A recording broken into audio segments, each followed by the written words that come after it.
नमस्कार दोस्तों, स्वागत है आपका स्टडी फॉर सिविल सर्विसेज में।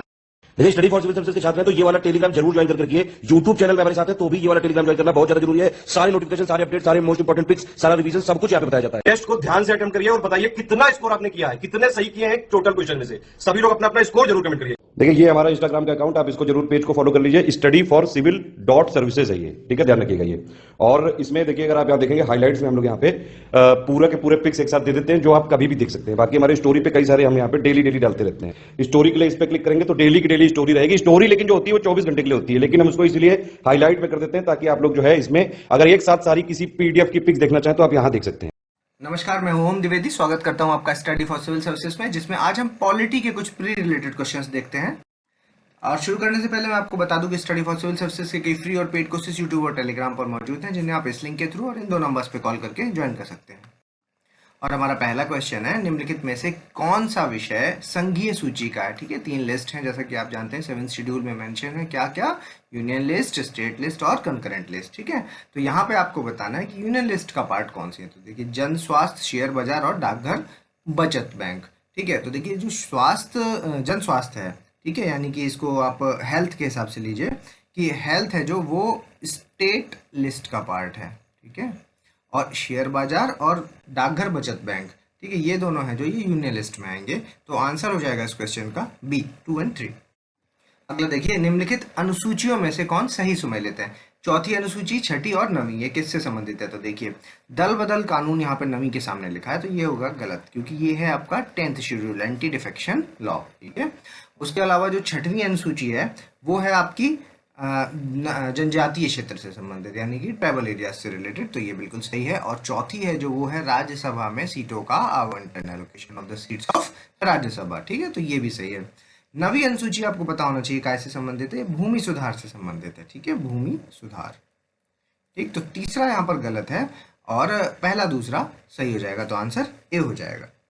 अगला देखिए, निम्नलिखित में से किस केस में उच्चतम न्यायालय ने 9th शेड्यूल है जो उसकी संवैधानिकता के संबंध में टिप्पणी की, जिसके अनुसार नवी अनुसूची में उल्लिखित सभी विषय न्यायिक समीक्षा मतलब जुडिशियल रिव्यू के अंतर्गत आएंगे। ठीक है, तो पहले क्या था, जुडिशियल रिव्यू में नहीं आते थे 9th शेड्यूल के अंदर कोई भी चीज़ है। तो अगर कोई भी सरकार को चीज़ पास करनी है और नहीं चाहते कि वो कोर्ट तक पहुंचे तो उसको क्या करते थे, 9th शेड्यूल में डाल के उसको पास करा देते थे। ठीक है, फिर बाद में उसको जुडिशियल रिव्यू के अंदर डाल दिया गया। ठीक है, तो ये किस केस में ये टिप्पणी है, ये किस केस में कही गई, IR कोहेलो केस में, केशवानंद भारती के केस में, मिनर्वा मिल्स केस में या समथा केस में।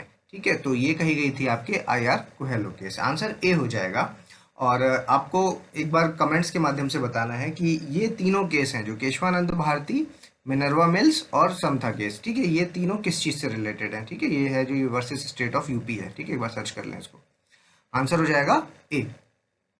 अगला देखिए, आपको मैच करना है, पार्ट्स हैं यहाँ पर लिखे हुए और ये उनकी डिटेल्स हैं कि कौन सा पार्ट किससे संबंधित है। तो देखिए, पार्ट 5th है जो वो किससे संबंधित है, वो यूनियन गवर्नमेंट से संबंधित है। ठीक है, ए के साथ मैच हो जाएगा। और 6th है जो वो स्टेट गवर्नमेंट के साथ है, और 8th है जो वो यूटी से रिलेटेड है, और 9th आपका पंचायत से रिलेटेड है। ठीक, तो इसको जब मैच करेंगे तो आंसर ए आ जाएगा। अगला देखिए, निम्नलिखित कथनों पर विचार करें। भारतीय संविधान का जो भाग 9 है उसके अंतर्गत क्या है, आपके पंचायतों की व्यवस्था की गई है। और 97th कॉन्स्टिट्यूशनल अमेंडमेंट एक्ट 2011 है जो, उसके द्वारा संविधान का जो भाग 9 खा है, ठीक है, उसको जोड़ा गया। ठीक है, याद रखिएगा कौन सा, पार्ट 9th बी। ठीक है, इसको जोड़ा गया और जिसमें क्या है, कोऑपरेटिव सोसाइटीज। ठीक है, तो ये अलग से भी पूछा जाता है, तो आंसर हो जाएगा इसका, दोनों ही सही है, सी आंसर हो जाएगा। ठीक है, यहाँ पे तीनों चीजें याद रखनी है, एक 97th कॉन्स्टिट्यूशनल अमेंडमेंट एक्ट याद रखना है, पार्ट 9th बी याद रखना है और कोऑपरेटिव सोसाइटी याद रखना है। ठीक है, और बाकी ये तो पता ही है आपको कि पंचायतें पार्ट 9th में है। ठीक है, तो आंसर हो जाएगा सी। अगला देखिए, निम्नलिखित का मिलान करना है आपको। तो देखिए, पार्ट 4th ए किससे मैच करेगा, फंडामेंटल ड्यूटीज के साथ। ठीक है, पार्ट 9th ए किसके साथ मैच करेगा, नगर पालिका के साथ। तो देखिए, 9th वाले तीनों अब पता चल गए। 9th वाला किसके साथ है, पंचायत के साथ। ठीक है, 9th ए है जो वो किसके साथ है, वो आपका नगर पालिका के साथ। और 9th बी अभी आपने देखा वो किसके साथ है, वो आपका कोऑपरेटिव सोसाइटीज के साथ। ठीक है, तो तीनों हो गए। अब भाग 15 और 18, तो देखिए 15 है आपका इलेक्शन और 18 है आपका इमरजेंसी प्रोविजंस। ठीक है, तो आंसर हो जाएगा यहाँ पर ए। अगला देखिए, निम्नलिखित में से कौन से शब्द हैं जो भारतीय संविधान की प्रस्तावना में दिए गए हैं? तो मेन शब्द कौन से हैं? SSSDR, ठीक है। सेकुलरिस्ट, सॉवरेन, सोशलिस्ट और डेमोक्रेटिक और रिपब्लिक, ठीक है। तो अब आप इसमें देखेंगे तो प्रभुत्व संपन्न है, समाजवादी है, पंथ निरपेक्ष है, जनवादी नहीं होना चाहिए यहाँ पर, ठीक है। तो ये वाला गलत हो जाएगा। आंसर हो जाएगा इसका 1, 2 एंड 3, यानी कि ए आंसर हो जाएगा। अगला देखिए, निम्नलिखित में से किसने कहा कि उद्देशिका हमारे प्रभुत्व संपन्न लोकतंत्रात्मक गणराज्य की जन्म कुंडली है? ये स्टेटमेंट है एक उद्देशिका के बारे में। ये किसका स्टेटमेंट है? B.R. अम्बेडकर का, अलादि कृष्ण स्वामी अय्यर का, KM मुंशी का या सुभाष कश्यप का, ठीक है। तो ये स्टेटमेंट है आपका KM मुंशी, यानी कि सी आंसर हो जाएगा, ठीक है। अब कमेंट्स के माध्यम से आपको बताना है कि ड्राफ्टिंग कमेटी जो बनी है, ड्राफ्टिंग कमेटी, उसमें कितने मेंबर हैं और उसके हेड कौन है, और उसके अलावा 2 मेंबर उसमें ऐसे हैं जो मतलब जो मेन मेंबर थे वो एक्सपायर हो गए थे, जिसकी वजह से 2 सब्स्टिट्यूट किए गए थे बीच में, ठीक है। तो उन दोनों के भी नाम क्या है? तो ये पूरा आपको डिटेल कमेंट्स में लिखना है।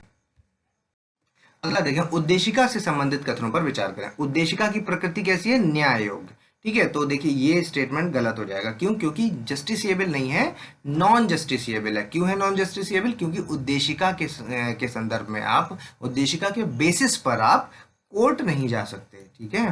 कोर्ट में जाके ये नहीं कह सकते कि उद्देशिका में ये शब्द लिखा है जिसका उल्लंघन हुआ है, ठीक है। अगर इस शब्द का सच में उल्लंघन हुआ है तो आप जा सकते हैं कोर्ट, लेकिन अंदर जो कॉन्स्टिट्यूशन में, संविधान में जो प्रोविजंस है उसके ब्यौरा लेकर के जाएंगे, ना कि उद्देशिका के को बेसिस बना करके, ठीक है।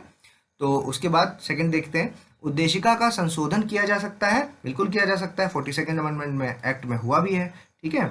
उसके बाद देखिए, उद्देशिका संविधान के स्पष्ट प्रावधानों को रद्द नहीं कर सकती। ये स्टेटमेंट भी सही है। देखिए बेसिकली इसका उपयोग है जो इस निष्कर्ष के समर्थन में किया जाता है कि संविधान के मूल ढांचे में कोई परिवर्तन नहीं किया गया है, ठीक है। तो आंसर हो जाएगा इसका 2 एंड 3, यानी कि सी आंसर। अगला देखिए, निम्नलिखित कथनों पर विचार करें। देखिए, वर्तमान समय में शासन का सबसे लोकप्रिय रूप राजतंत्र है। तो देखिए ये स्टेटमेंट हो जाएगा गलत, क्योंकि ये राजतंत्र है जो, वो तो सबसे प्राचीनतम रूप है, ठीक है। शासन का सबसे प्राचीनतम रूप क्या है? राजतंत्र।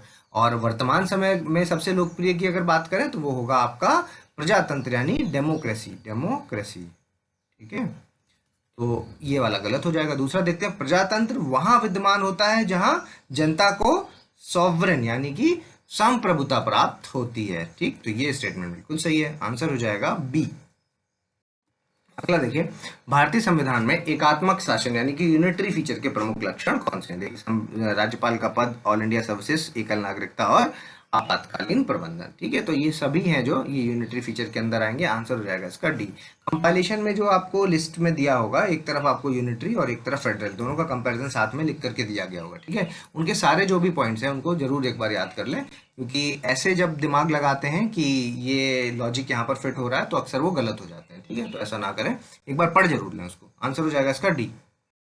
अगला देखिए, निम्नलिखित कथनों पर विचार करें, ठीक है। उत्तरदायी शासन प्रणाली में सरकार लोकसभा के प्रति उत्तरदायी होती है। तो सही स्टेटमेंट है। देखिए बेसिकली उत्तरदायी शासन क्या है? ये उत्तरदायी शासन के 3 नाम है। एक संसदीय प्रणाली भी इसी का नाम है, मंत्रिमंडलीय शासन भी इसी का नाम है, और आपका उत्तरदायी शासन भी इसी का नाम है, ठीक है।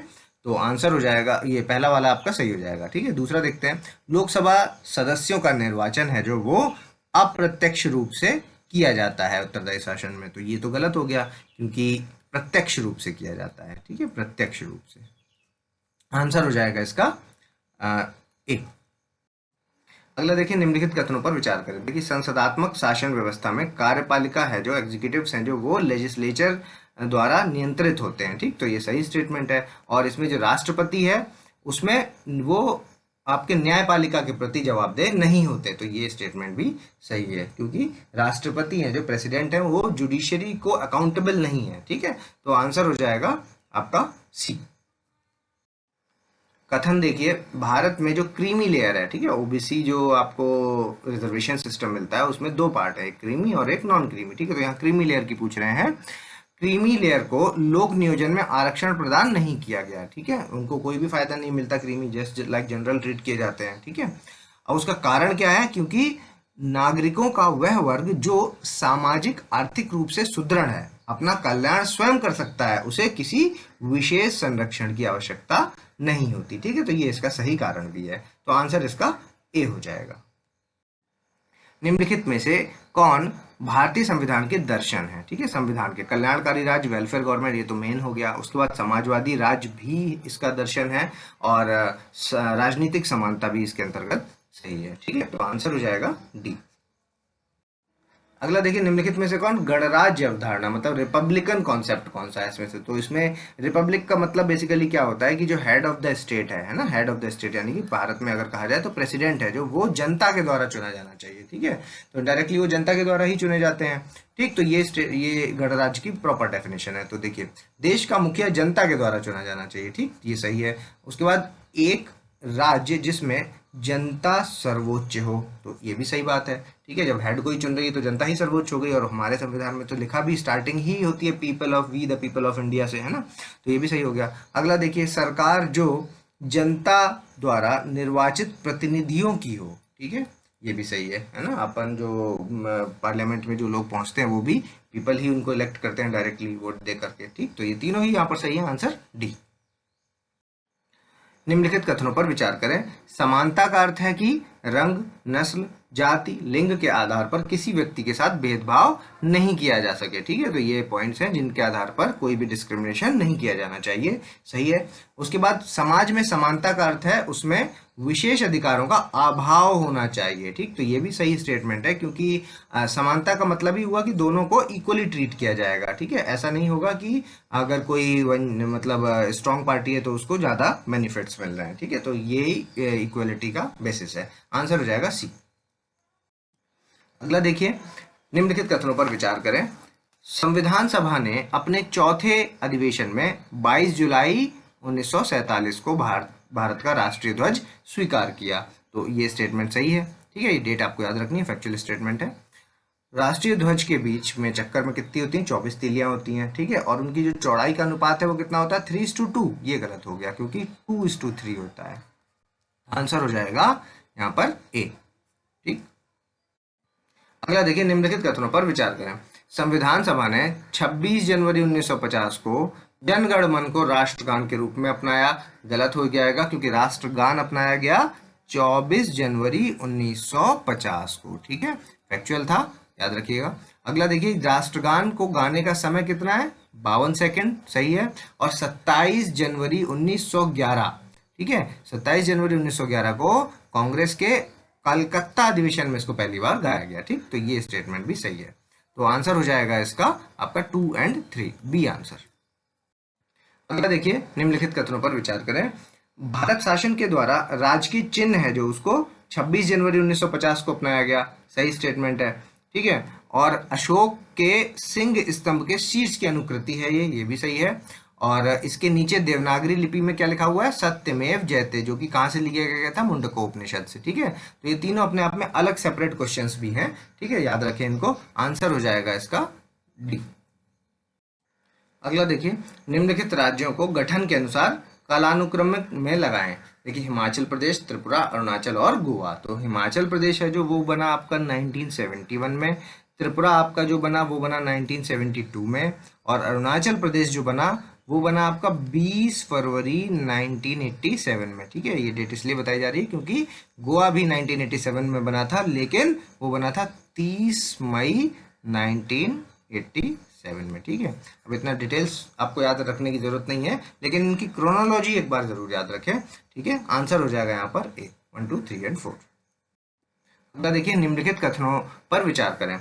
नए राज्यों के निर्माण के लिए अनुच्छेद 368 के तहत प्रक्रिया नहीं अपनाई जाती। ठीक है, तो नए राज्य की जब बात चल रही है तो ये स्टेटमेंट आपका सही हो जाएगा, क्योंकि मतलब नहीं अपनाई जाती 368 का गेस्ट, मतलब ये कहना चाह रहे हैं इनडायरेक्टली ये सिंपल मेजोरिटी से पास हो जाता है, स्पेशल मेजोरिटी की नीड नहीं है। और स्पेशल मेजोरिटी कहाँ आता है? आर्टिकल 3 अनुच्छेद 368 के अंदर। ठीक है, तो ये स्टेटमेंट सही हो जाएगा। दूसरा देखते हैं, आपका नए राज्य निर्माण की जो विधि है उसमें पहली अनुसूची और चौथी अनुसूची में संशोधन प्रावधान होगा। तो ये वाला स्टेटमेंट भी आपका सही हो जाएगा। ठीक है, दोनों ही सही है, आंसर सी। अगला देखें, यूनियन ऑफ स्टेट शब्द का अर्थ है संघ राज्य समझौते का परिणाम नहीं होने के कारण किसी भी राज्य को संघ से अलग होने का अधिकार नहीं है। यह परिभाषा बेसिकली किसने दी है? के मुंशी ने, डॉक्टर अंबेडकर ने, अश्केधर आयोग ने, या फिर पट्टाभी सीतारमैया ने। तो ये स्टेटमेंट है आपका डॉक्टर अंबेडकर का। आंसर बी हो जाएगा। निम्नलिखित कथनों पर विचार करें। अश्केधर आयोग ने भाषाई आधार पर राज्यों के पुनर्गठन का विरोध करते हुए उन्हें प्रशासनिक सुविधा को वरीयता दी, एडमिनिस्ट्रेटिव कन्वीनियंस को बताया उन्होंने। ठीक है, तो आंसर ये वाला सही है। अगला देखिए, 1948 में गठित पंडित नेहरू, सरदार वल्लभ भाई पटेल, पट्टाभी सीतारमैया यानी कि जेवीपी कमेटी है जो है ना, जेवीपी कमेटी ने अप्रैल 1949 में अपनी जो रिपोर्ट दी उसमें उन्होंने भाषाई आधार पर राज्यों के पुनर्गठन का पक्ष नहीं लिया था। ठीक है, तो ये स्टेटमेंट भी आपका सही है, दोनों ही सही है, सी आंसर। अगला देखिए, निम्नलिखित संघ राज्य क्षेत्रों की लोकसभा सीटों का आपको मिलान करना है। ठीक है, तो दिल्ली में कितनी है? 7, चंडीगढ़ में है 1, जम्मू कश्मीर में है 5 और लद्दाख में है 1। ठीक, तो आंसर हो जाएगा ए। अगला देखिए, निम्नलिखित में से क्या दिल्ली से संबंधित है? मतलब जो दिल्ली को नेशनल कैपिटल का दर्जा दिया है, उसको एनसीआर रीजन बना, जो उससे संबंधित क्या है? ठीक है, देखिए 69th कॉन्स्टिट्यूशनल अमेंडमेंट है जो वो दिल्ली से संबंधित है, और अनुच्छेद 239A1 ये भी आपका दिल्ली से संबंधित है। ठीक है, अब उसके बाद 89th कॉन्स्टिट्यूशनल अमेंडमेंट, ये किसका हो गया? ये हो गया आपका national commission for SC and ST। ठीक है, SC ST वाला हो गया ये। और 240 एक है जो ये किससे संबंधित है? कि राष्ट्रपति हैं जो यूटी के विकास के लिए, गुड गवर्नेंस के लिए, पीस के लिए, प्रोग्रेस के लिए वहां पर रेगुलेशंस बना सकते हैं। ठीक है, तो आंसर हो जाएगा यहाँ पर 1 और 3 यानी कि ए आंसर हो जाएगा इसका। अगला देखिए, निम्नलिखित कथनों पर विचार करें। दोहरी नागरिकता का सिद्धांत कहां पर दिया गया है? USA में। ठीक है, और इसका मतलब क्या होता है? वहां पे 2 तरह की मिलती हैं, एक मिलेगी आपको USA की और दूसरी मिलेगी जिस राज्य में वो नागरिक रहता है उस राज्य की। ठीक है, तो ये दोनों स्टेटमेंट सही है, आंसर सी। अगला देखिए, निम्नलिखित कथनों पर विचार करें। जब न्यायालय को लगता है कि कोई व्यक्ति ऐसे पद पर नियुक्त हो गया है जिस पर उसका कोई कानूनी हक नहीं है, तब न्यायालय उत्प्रेषण के द्वारा उसे उस पद पर कार्य करने से रोक देता है। ठीक है, तो बाकी सब सही है, लेकिन उत्प्रेषण के द्वारा ये चीज गलत है यहाँ पर, वो होता है अधिकार प्रक्षा के द्वारा। ठीक है, अधिकार प्रक्षा। ठीक है, आंसर हो जाएगा, वो पहला स्टेटमेंट हो जाएगा गलत। अगला देखिए, उत्प्रेषण को पोस्टमार्टम के नाम से भी जाना जाता है, तो यहाँ पे भी वही बात है, ये भी अधिकार प्रक्षा के बारे में लिखा हुआ है। ठीक, तो दोनों ही गलत है, डी आंसर। अगला देखें, निम्नलिखित कथनों पर विचार करें। सामाजिक, आर्थिक तथा राजनीतिक न्याय मौलिक अधिकार को सुनिश्चित करते हैं, तो ये वाला स्टेटमेंट भी आपका गलत हो जाएगा, क्योंकि ये तीनों ही चीजें हैं जो ये DPSP को सुनिश्चित करती हैं। ठीक है, और राज्य के नीति निर्देशक सिद्धांत राज्य कृत के विरुद्ध एक गारंटी है, ये भी गलत हो जाएगा कि राज्य के कृत के विरुद्ध एक गारंटी है, जो वो क्या है? आपके फंडामेंटल राइट्स। ठीक है, ना कि नीति निर्देशक तत्व। नीति निर्देशक तत्व तो राज्य में क्या होना है, कैसा होना है, क्या AIIMS and aspirations, basically AIIMS and aspirations की बात करता है। ठीक है, तो दोनों ही गलत है, आंसर डी। अगला देखिए, निम्नलिखित में से कौन सही सुमेलित है? 32, 243 और 326। ठीक है, तो 32 किससे संबंधित है? संवैधानिक उपचार। 243 किससे संबंधित है? केंद्र राज्य द्वारा बनाई गई विधियों के विस्तार। और 326 आपका लोकसभा और विधानसभा के इलेक्शन, वयस्क मताधिकार के आधार पर होना चाहिए। ठीक है, 18+। ठीक, तो ये तीनों ही सही है, आंसर डी। अगला देखिए, निम्नलिखित में से किस मामले में उच्चतम न्यायालय ने स्पष्ट किया कि मृत्युदंड अनुच्छेद 21 के दायरे में नहीं आता है? जगमोहन सिंह बनाम state of Uttar Pradesh, M Nagarajan बनाम स्टेट ऑफ राजस्थान, उन्नी कृष्णन बनाम आंध्र प्रदेश और सतवंत सिंह बनाम असिस्टेंट पासपोर्ट ऑफिस। ठीक है, तो इस क्वेश्चन का आंसर हो जाएगा आपका जगमोहन सिंह बनाम स्टेट ऑफ उत्तर प्रदेश। ठीक है, अगला देखें, निम्नलिखित में से कौन से अधिकार आर्टिकल 21 के अंतर्गत आते हैं? एक चिकित्सक द्वारा घायल को चिकित्सीय सहायता। ठीक है, सही है। अच्छे पर्यावरण का अधिकार सही है। एकांत कारावास के विरुद्ध अधिकार भी सही है। देखिए, एक लिस्ट दी होगी, आर्टिकल 21 कहीं भी खोलिएगा, लक्ष्मीकांत में मिल जाएगी आपको।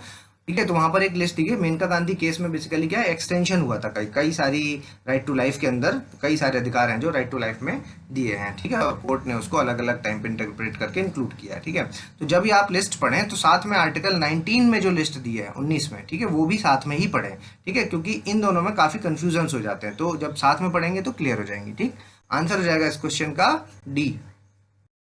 अगला देखिए, निम्नलिखित कथनों पर विचार करें। आर्टिकल 19 व्यक्ति की प्राण एवं दैहिक स्वतंत्रता के संरक्षण से संबंधित है। आर्टिकल 19, ठीक है, तो ये जो है आपका गलत हो जाएगा, क्योंकि ये आर्टिकल 21 की बात कर रहा है। ठीक है, और आर्टिकल 22 है जो वो अपराधों के लिए दोष सिद्धि के संबंध में संरक्षण से संबंधित है। ये भी गलत हो जाएगा, क्योंकि ये आर्टिकल 20 की बात कर रहा है। ठीक है, तो आंसर हो जाएगा इसका नन, डी।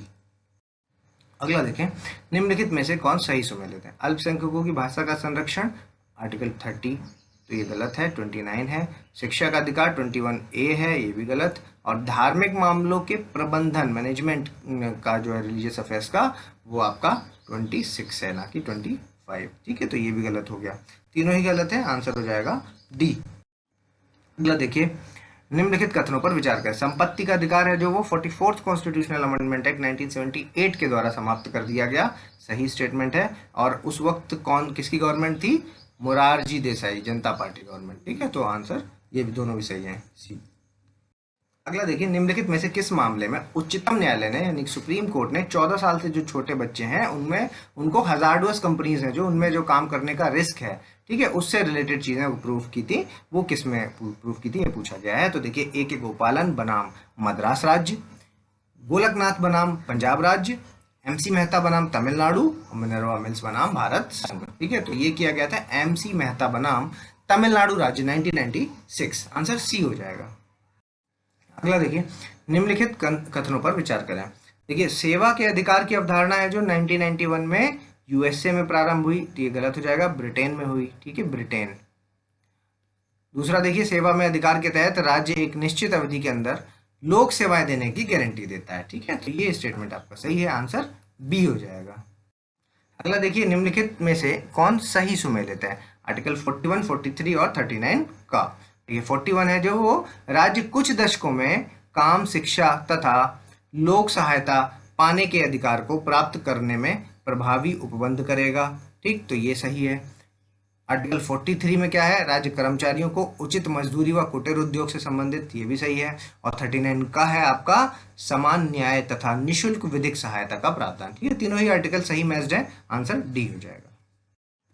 अगला देखिए, निम्नलिखित कथनों पर विचार करें। मौलिक अधिकार की प्रकृति सकारात्मक है, वहीं नीति निर्देशक तत्व की प्रकृति नकारात्मक है। तो देखिए, उल्टा लिखा हुआ, गलत है ये।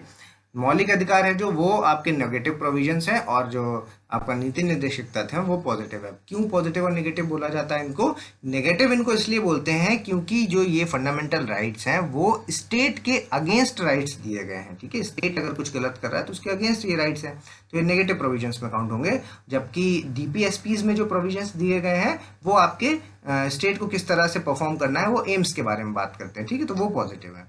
दूसरा देखते हैं, मौलिक अधिकार कानूनी रूप से मान्य है, वहीं नीति निर्देशक तत्व को नैतिक एवं राजनीतिक मान्यता प्राप्त है। ठीक, तो ये स्टेटमेंट भी सही है, तो आंसर हो जाएगा इसका बी। अगला देखिए, निम्नलिखित कथनों पर विचार करें। नीति निर्देशक सिद्धांत है जो वाद योग्य नहीं है, डिबेटेबल नहीं है, स्टेटमेंट सही है। अनुच्छेद 36 के अंतर्गत न्यायालय द्वारा प्रवर्तनीय नहीं कराए जा सकते। ठीक है, एनफोर्स नहीं कराया जा सकता, किसके? आर्टिकल 36। तो ये 36 नहीं है, ये होना चाहिए आर्टिकल 37। ठीक है, तो ये वाला हो गया गलत, पहला वाला है सही, आंसर हो जाएगा ए। निम्नलिखित का आप मिलान करिए। आर्टिकल 40 है जो वो किससे संबंधित है, वो है आपका ग्राम पंचायतों के गठन से संबंधित, बी हो जाएगा। आर्टिकल 41 आपका काम, शिक्षा, लोक सहायता पाने का अधिकार।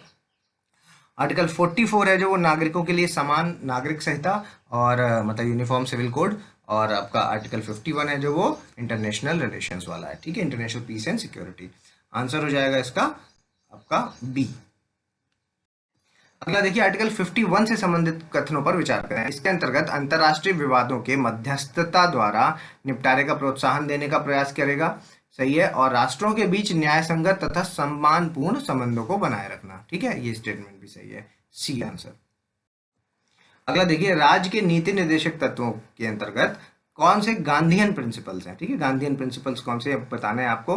कमेंट्स के माध्यम से आप बताइएगा कि Gandhian principles, intellectual liberal intellectual principles और आपके सोशलिस्ट प्रिंसिपल, ये जो तीन हैं, इन तीनों के आर्टिकल्स कौन कौन से। इनके डिस्क्रिप्शन नहीं लिखने हैं, सिर्फ इनके आर्टिकल्स लिख दीजिएगा सारे कि ये गांधीयन के हैं, ये सोशलिस्ट के हैं और ये आपके लिबरल इंटेलेक्चुअल्स के हैं। ठीक है, तो इस वाले क्वेश्चन में देखें, ग्राम पंचायतों का संगठन ये गांधीयन हो जाएगा और कुटीर उद्योग भी आपका गांधीयन हो जाएगा। ठीक है, दूसरा आपका गांधीयन नहीं है, आंसर हो जाएगा पहला और तीसरा।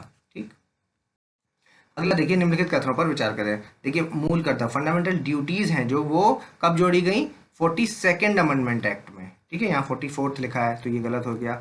और 11th वाला है जो वो कब जोड़ा गया, 86th कॉन्स्टिट्यूशनल अमेंडमेंट एक्ट 2002 में, ये वाला सही है। ठीक है, तो आंसर हो जाएगा बी। अगला देखिए, निम्नलिखित कथनों पर विचार करें। मौलिक कर्तव्य लोगों पर नैतिक जिम्मेदारी आरोपित करते हैं, सही स्टेटमेंट है। रिट है जो वो प्रशासनिक अधिकारी के विरुद्ध जारी की जा सकती हैं, ये भी सही है।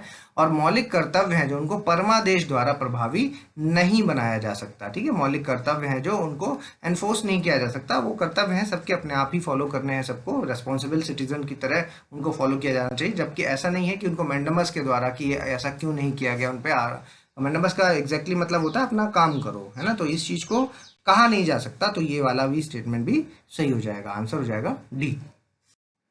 भारत के राष्ट्रपतियों को कालानुक्रमिक ढंग से मिलाएं। नीलम संजीवा रेड्डी, ज्ञानी जाल सिंह, आर वेंकट रमन और शंकर दयाल शर्मा। पूरी लिस्ट आपको याद होनी चाहिए प्रेसिडेंट की, शुरुआत से लेके अब तक के। ठीक है, कि कौन पहले आया और कौन किसके बाद आया। ठीक है, ये ऐसा क्वेश्चन अक्सर पूछा जाता है, आंसर हो जाएगा ए। ये सब सही क्रम में ही लगे हुए हैं। ठीक है, अगला देखिए, आर्टिकल 53 से संबंधित है और 74A से संबंधित है। ठीक है, तो आर्टिकल 53 के तहत संघ की जो कार्यपालिका है, वो शक्ति है जो वो राष्ट्रपति में निहित होती है, सही स्टेटमेंट है। और आर्टिकल 74A के तहत राष्ट्रपति अपने कृत्यों का प्रयोग है जो वो काउंसिल ऑफ मिनिस्टर की सलाह पर ही करते हैं, मंत्रिपरिषद की सलाह पर करते हैं। ठीक है, तो ये दोनों ही सही है, आंसर सी हो जाएगा इसका। अगला देखें, निम्नलिखित कथनों पर विचार करें। आर्टिकल 103 के अंतर्गत लोकसभा या राज्यसभा को कोरम, कुल सदस्य की संख्या 1/15 भाग, मतलब आर्टिकल 103 है जो वो कोरम से संबंधित है। और कोरम में टोटल कितने सदस्य होने चाहिए, टोटल का 1/10, ना कि 1/15, तो ये गलत हो गया। और वर्तमान में लोकसभा अध्यक्ष कौन है, ओम बिरला, ना कि मीरा कुमार, ये पिछले हैं। ठीक है, पिछली थी, तो आंसर हो जाएगा इसका डी, दोनों ही गलत है। अगला देखिए, भारत सरकार के अधिकारियों को वरीयता क्रम में लगाना है आपको। ठीक है, प्रेसिडेंट्स, टेबल ऑफ प्रेसिडेंट्स के हिसाब से लगाना है आपको। ठीक है, तो वाइस उपराष्ट्रपति हैं जो वाइस प्रेसिडेंट, उनका टेबल ऑफ प्रेसिडेंट्स है 2nd नंबर। ठीक है, आपका भूतपूर्व राष्ट्रपति का है 5th नंबर। ठीक है, CJI का है 6th नंबर और सर्वोच्च न्यायालय के न्यायाधीश हैं जो उनका है आपका 9th नंबर। ठीक, तो आंसर हो जाएगा ए, 1, 2, 3 और 4। अगला देखें, निम्नलिखित राज्यों को लोकसभा की सीटों के अनुसार आपको घटते क्रम में लगाना है। ठीक है, तो देखिए, पंजाब में कितनी सीटें हैं, 13, असम में आपकी 14, गुजरात में है 26 और राजस्थान में आपकी 25। ठीक है, तो जब आप इनको लगाएंगे तो आंसर आ जाएगा डी, 3, 4, 2 और 1। अभी आपको वीडियो को पॉज करना है और अपना स्कोर हमें कमेंट्स के माध्यम से बताना है। अगर अभी तक आपने हमारे चैनल को सब्सक्राइब नहीं किया तो सब्सक्राइब करें, बेल आइकन के बटन दबाएं। जल्दी मिलेंगे अगले टॉप 50 क्वेश्चंस के साथ, तब तक के लिए धन्यवाद।